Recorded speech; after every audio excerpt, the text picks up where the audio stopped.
Lancé il y a un peu plus d'1 an et demi, le prochain Tomb Raider nous a été présenté plus en détail lors du dernier E3. On a ainsi assisté à une longue démo qui, il faut bien l'avouer, nous a clairement rassuré quant à la puissance narrative, ludique et technique de ce reboot. Plus qu'une préquelle donc, ce Tomb Raider donne de nouvelles bases à une héroïne pourtant bien installée dans l'esprit des joueurs. Et c'est Noah Hughes, le directeur créatif de Crystal Dynamics, qui nous explique ce nouveau setup. It's absolutely a reboot of the Tomb Raider franchise. We're telling her origin story. So basically, how did Lara become Lara? How did she become the Tomb Raider, right? So we take a 21-year-old fresh out of university. She's an adventurer, aspiring archaeologist on her first big adventure. Her vessel, the Endurance, shipwrecks in the Dragon's Triangle off the coast of Japan. She's stranded on this island, and a lot of this is her survival story. How does she survive this island? But also, how in the process does she become Lara Croft? This is really about a journey of a young woman becoming the character that she will become. On a donc là affaire à une Lara Croft volontaire mais inexpérimentée, et surtout beaucoup plus fragile aussi bien physiquement que mentalement. Une image de Lara à laquelle les joueurs ne sont pas forcément habitués et qui a certainement dû poser des challenges aux équipes créatives.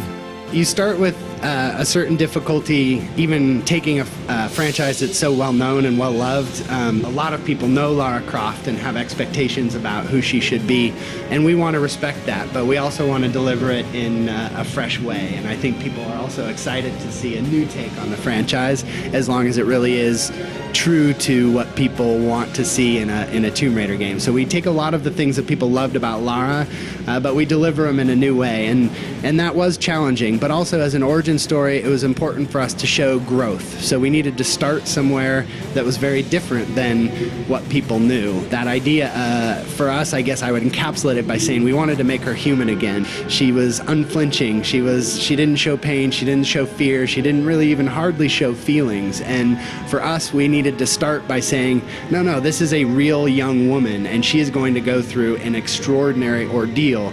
And for you to empathize with that situation, you really did need to believe that she was human to begin with. But the exciting part, I think, is as much as some of the early glimpses here feel very different, that I think what's fun about an origin story is you kind of know where it's going, and it's exciting to see little by little that character become the hero that you expect her to become. Malgré ce nouveau départ, l'équipe a tout de même tenu à garder quelques éléments caractéristiques de la série, aussi bien dans le personnage que dans les idées de gameplay. First of all, we started with Lara Croft, right? That we really wanted, although this is very early in her arc, she's only 21, she's not a hero yet. The things that we loved about Lara Croft are still there inside of Lara. So she's brilliant, she's athletic, she's absolutely driven, right? She has an indomitable will, and nothing will break her. This island won't break her, right? And these are things that are aspirational about Lara and have always been.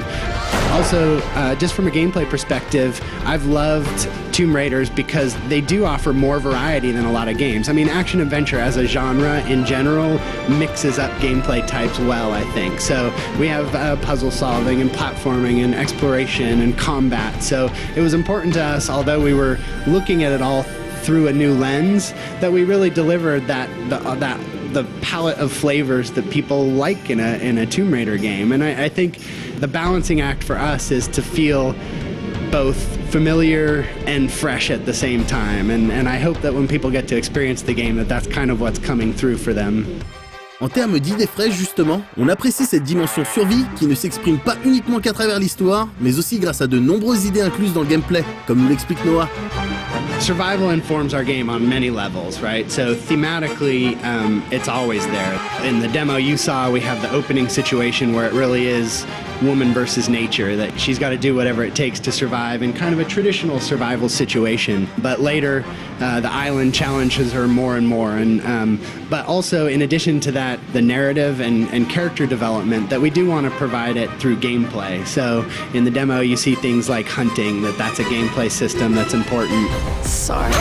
Also, in the base camp, you may have seen the survival skills. So that's something where not only is Lara growing emotionally, but the player's growing from a gameplay perspective, and they even have some choice into how they want to grow. So what skills am I going to upgrade next? So just as an example, I think we had arrow retrieval. Resources are fairly scarce on the island, and arrow retrieval becomes important because if you put a few arrows into an enemy or an animal, you'll be able to retrieve those, and that that's a skill that is meaningful. Another one that we had in the early demo is hunter. So if you do like hunting, that the survival instinct will now highlight those animals in the environment and make it easier to hunt.